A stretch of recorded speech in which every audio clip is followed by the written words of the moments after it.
જય માતાજી મિત્રો, જય શ્રી કૃષ્ણ. સ્વાગત છે તમારું આજના મારા એક નવા બ્લોગની અંદર. અને આજનો બ્લોગ આપણે ક્યાંથી ચાલુ કરવાનો ખબર છે? આજનો બ્લોગ મારા ફઈના ઘરેથી ચાલુ કરવાના છે, કારણ કે આજે મારા ફઈના છોકરાના લગ્ન છે. તો હું તમને પહેલાં બતાવી નાખું છું. આ બાજુ જો, આ બાજુ મારા ફઈનો જે પૂરું ફેમિલી છે. આ બાજુ મારા ફઈનો છોકરો છે, આ ધીસ ઇઝ માય બ્રધર. અને ઓલી બાજુ એક મારા ફઈનો છોકરો છે. આગળ આપણે તમને જે પહેરવાનો છે ને એ લાડાને પણ હું તમને બતાવી નાખું. રેડી?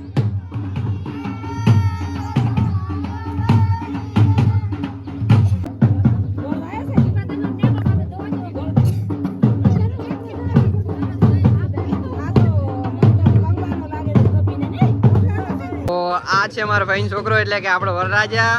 આ પીએમ છે, આ મિત્ર છે. અને આ બેન તો તમે ઓળખતા જ હશો. એ રેડી એક્સચેન્જ કરેલા છે. અને આપણે આવી ગયા છે અસલ લગ્નની અંદર. અને આજે લગ્ન છે એટલે ફૂલ મોજ કરવાનો છે. અને મોજ કરીને બ્લોગે પણ બનાવવાનો છે. રેડી? ફૂલ ભાઈ છોકરો છે. અને આ બાજુ બીજો દાયરો.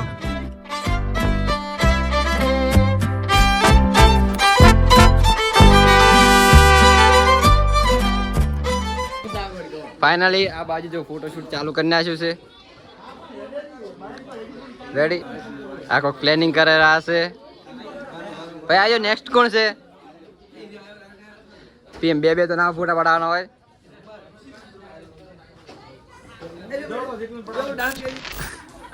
ચેલા ખબર 5 લેજન્ડ ઇન 1 ફ્રેમ એમ ને? ફાઇનલી હવે ને અમે શું કહેવાય ફોટોશૂટ કરીને હવે જમવા માટે આવી ગયા છે. આજો બધા અમારી આગળ ને આગળ જ રહેશે.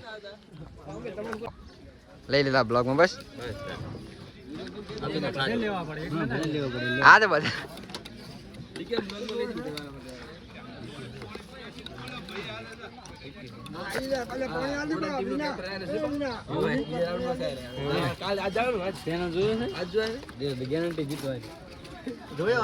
જોયો લઈ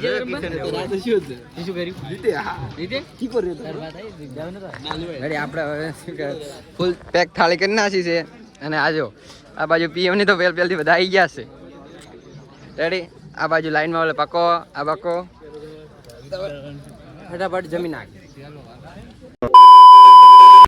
ફાઇનલી જો અમે આવી ગયા છે વાટની અંદર, કારણ કે વાંકાને જીઓનું કાર્ડ નથી આવતું એટલે વાઈફાઈ કરી અને સ્ટોરી લગાવવાના છે લગ્નની. રેડી? એટલે હવે જો બધા એકથી એક નંગ છે.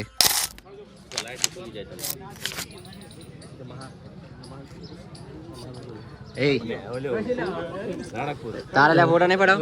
હે એ કાર્તિકા તાર ફોટો નહીં પડાવ? એને રન ના કરશો.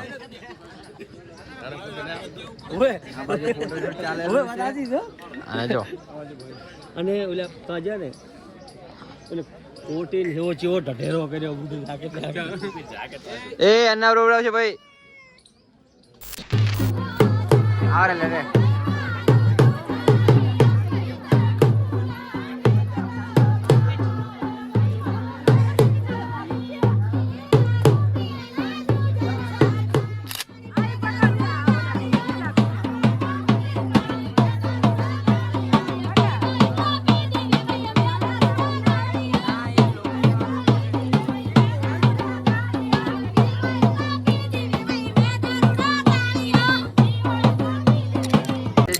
ભોણાનો ફોટોશૂટ ચાલી રહ્યો છે.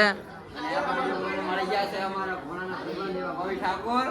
અને આ બાજુ છે એક અજય. બીજા મિત્ર છે એના. અને ભવિ ઠાકોર હવે કોક કહે છે. આ થોડા શરમાઈ રહ્યા છે. કે બ્લોગમાં લો પણ કે શું કહેવાય થોડું શરમ આવે રહી છે. આને ભાઈ કોક કહે છે. હાલો ભાઈ તમે કોઈ કહેશો? ના રેડી. હવે ને અમે લગનમાં કંટાળી ગયા હતા, કારણ કે બધું એક ને એક પ્રોગ્રામ હતા. એટલે જો હું પછી મારા ફઈનો છોકરો અને આજો આ મારો પક્કો એ તણે હવે અમે હડ્યા છે કોટડા ગામે. થોડોક નાસ્તો બાસ્તો કરતા ભૂખ લાગી હતી. આ તો એવો જમી નાખ્યું હતું ને એટલે હવે થોડુંક 3 વાગ્યા ને એટલે થોડુંક ભૂખ લાગી એટલે અમે નાસ્તો કરવા માટે ગોમમાં જરા છે. અને હવે એવી ડ્રાઈવર રસ્તો ભૂલી ગયો છે. આજે રસ્તો એવો છે ને કે ના પૂછો વાત. એકલી માટી માટી આમ રેત જ રેત. એટલે હવે હેડતા પહોંચી જશે. ખૂબ છેટું એ બાઇકમાં આવી જાય તો સારું. મિત્રો આજે એવી ડ્રાઈવરે બાઇક આવી દીધું છે. અને આ રસ્તો આવ ખતરનાક છે ને તો અમે ચાર સવારી બાઇક ની અંદર જરા છો. અને એવી ડ્રાઈવર બાઈક આલી દીધું છે. હવે અમારે તો જ્યારે નસીબ જ એવા કે એવી ડ્રાઈવર નું બાઈક આલવાનું, બીજે કોઈ નહીં આલવાનું. મને સારું બાઈક આવડે તો મને બાઈક નહીં હાલતા.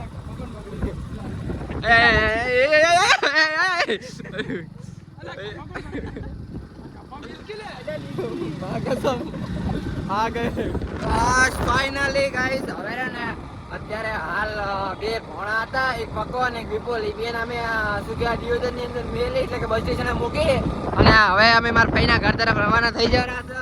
અને હવે આજે તો શું કહેવાય વધારે બ્લોગ બનાવવાનો ટાઈમ મળ્યો નહીં, કારણ કે થોડું કામ હતું અને અમે ફોટોશૂટમાં લાગ્યા હતા એટલે બ્લોગ વધારે બન્યો નથી. અને શું કહેવાય આ લગનનો બ્લોગ છે અને જાનનો બ્લોગ હું અલગથી બનાવીશ, તો ત્યાં સુધી તમે જોતા રહેજો. કે મારા તાર બાઇક ખુલે એટલે વધારે હું બ્લોગિંગ નહીં કરી શકું.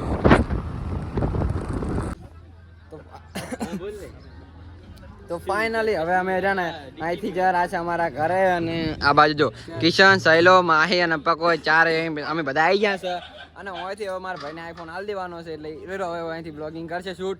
એટલે એ જે ક્લિપ લે એ આપણા બ્લોગની અંદર આવી જ જશે. રેડી? એ બ્લોગની અંદર ક્લિપ લઈ લેજે. આવી ગયા છે જાનની અંદર અને જાન લઈને આવ્યા છે આપણે શિહોરી રતનપરાને ત્યાં. અને અત્યારે જો હું તમાકુની અંદર ઇન્ટ્રો શૂટ કરવા આવી ગયો છું, કારણ કે ત્યાં બધો અવાજ હતો અને કેટલા બધા લોકો હતા ને એટલે થોડુંક ઇન્ટ્રો શૂટ કરવામાં શરમ આવતી હતી.